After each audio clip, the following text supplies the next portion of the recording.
ایک ہریالی بھرے جنگل میں ایک بھالو اور ایک بندر رہتے تھے۔ دونوں کی دوستی بہت مشہور تھی۔ ایک دن انہیں ایک بڑا شہد کا چھتا نظر آیا۔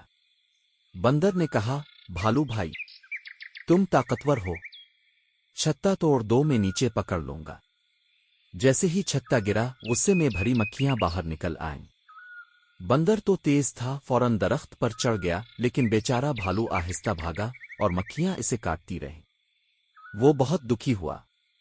بھالو نے اداسی سے کہا، دوستی کا مطلب صرف مزے لینا نہیں، دکھ اور تکلیف میں ساتھ دینا بھی ہوتا ہے۔ بندر کو اپنی غلطی کا احساس ہوا۔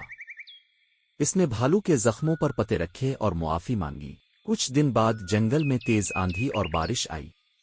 ندی کا پانی بڑھ گیا۔ بندر کھیلتے کھیلتے پانی میں گر گیا اور چیخنے لگا، بھالو بھائی، بچاؤ، میں ڈوب جاؤں گا۔ بھالو نے بغیر سوچے سمجھے ندی میں چھلانگ لگا دی۔ اپنی طاقت سے اس نے بندر کو اپنی پیٹھ پر بٹھایا اور بڑی مشکل سے کنارے تک پہنچایا۔ بندر کی آنکھوں سے آنسو بہہ رہے تھے، مگر اس بار خوشی کے آنسو تھے۔ اس نے کہا، تم نے میری جان بچا لی۔